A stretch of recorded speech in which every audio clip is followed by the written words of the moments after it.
I'm Henry Davison. I row for Oakneck, and I competed in the varsity or the youth quad, men's youth quad, and the men's youth single. Because usually I just do the single, so it's kind of refreshing doing another boat. Um, we had a great lineup. It was a composite boat that we hadn't really rowed before. Andreas pulled a lot of watts on the water, so everyone did their part, and it was fun to row like a new lineup that we'd never rowed before. Getting to stroke a boat is fun because I get to like try out different race plans in the bigger boat and different styles. Because like I have my own technique that I think fits me well in the single, but to row a team boat where I kind of have to modify that slightly so that everything is just kind of easier to get right. With people who I've never rowed with before is kind of new and interesting. So spices things up, adds a little bit of stress, but it's a lot of fun. So I started rowing the first year of the pandemic, so the fall of 2020. And I used to live in New York City, but my family moved out of the city to the suburbs in Long Island to be with my grandparents during the pandemic. So rowing was one of the only sports that was able to get on like a practice schedule that fall. So I came trying to get a little bit of race experience before Worlds. Practice is great. Doing interval workouts is helpful. A lot of steady state is good.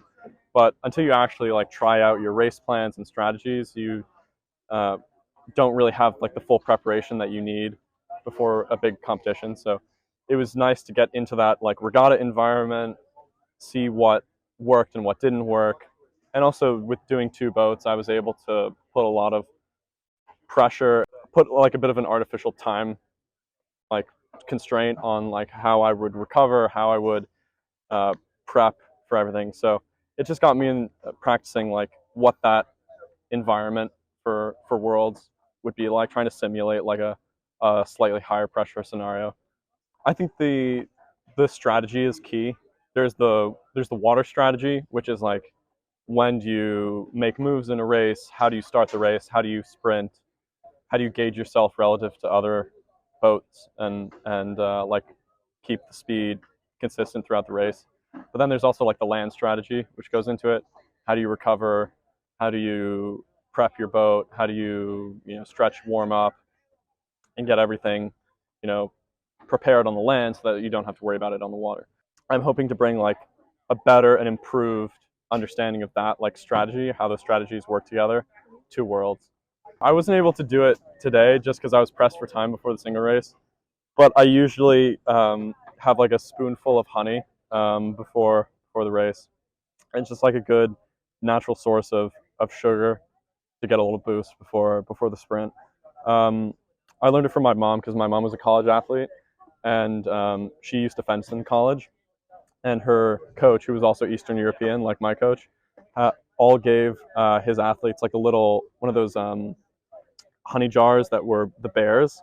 They all put them under their chairs, and so when they were waiting, beside the mat for their round, they would just like put a drop of honey under their tongue and then go. So it's helped me so far, but we'll see if it could just be a placebo effect. I can like fake speak like 4 languages.